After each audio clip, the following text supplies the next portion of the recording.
The Equality Act has passed the House of Representatives and is hopefully going to be brought up in the Senate. Here's why it needs to pass.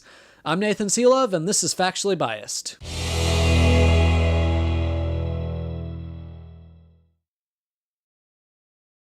In 26 states, you can be legally fired or be discriminated against in housing for being gay or trans. In 27 states, you can legally be kicked out of a public accommodation for being gay or trans. Now, public accommodation defined as a business that serves the public. So like a store, a restaurant, a hotel, something like that. Now, as it stands, there are legal protections for public accommodations, housing, and employment for people with disabilities, for people of color, and the Equality Act would basically add those protections to the LGBTQ community. Now, this would be a major piece of civil rights legislation, and it would be a landmark piece of the push for equality.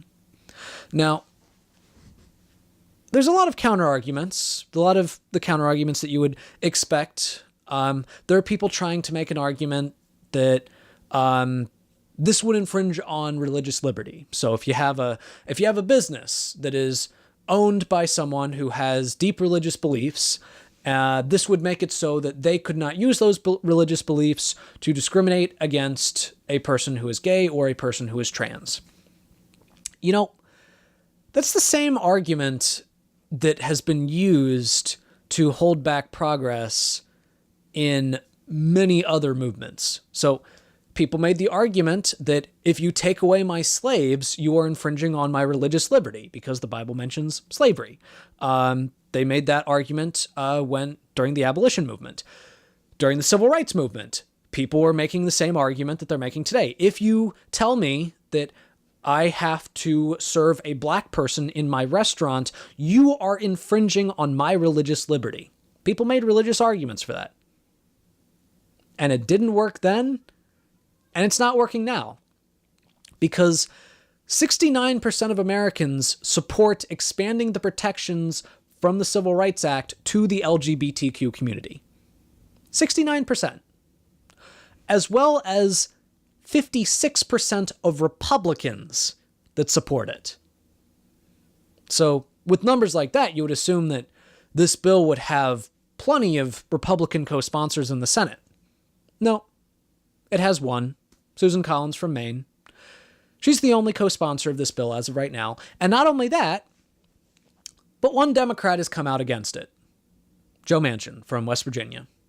Now, he does say that he supports the principle of making sure that that people can't be fired because of their sexual orientation, but he's been talking about how he's concerned about how schools will handle the transitions of children that are trans. I mean, it's a ridiculous point. It's very clearly this law is a no-brainer. I mean,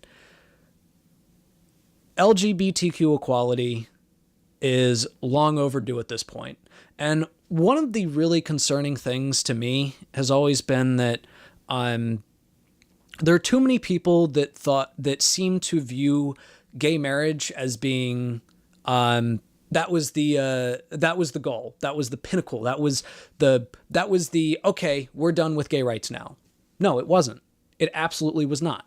Like I said, in 26 states, you can legally be fired for being gay or trans. It's not just about marriage equality. It's about employment protections. It's about housing protections. It's about protections in public accommodations.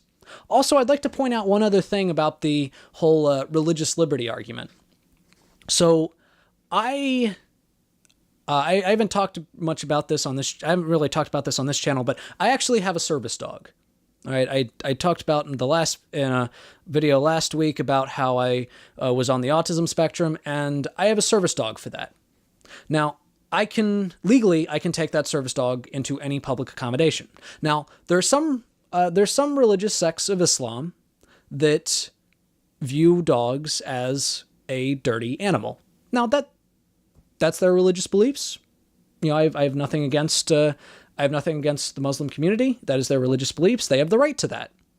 However, they can't use that justification to kick me out of their restaurant. I'm legally protected from any person who follows a religion that believes that dogs are dirty animals. They can't kick me out of their restaurant because it's covered under the Americans with Disabilities Act. Now, if you're going to, and I've never met someone who's made the religious liberty argument who has then also said, oh, and I also think that that people should be allowed to deny disability accommodations due to their religious beliefs. No one's ever said that. And no one ever should say that. See, you have the right to deny anybody you want to access to your home. You have the right, if you're a church, if it's a church, churches have the right to bar access to anybody that they want. But if you're a business, if you're a public accommodation, a business that serves the public, you should not get to do that. And a majority of Americans agree with me, and we're still waiting for our politicians to finally catch up with where the American people are at. LGBTQ equality is long overdue. And if you live in a state with a Republican senator, or if you live in West Virginia, call your senators, tell them that this is overdue and that they need to start representing everybody. Well, that's today's video. Thank you all for watching. If you liked this video, please give it a like, a share, and if you haven't already, subscribe to the channel. Check out some of my other stuff, and I will see you next time.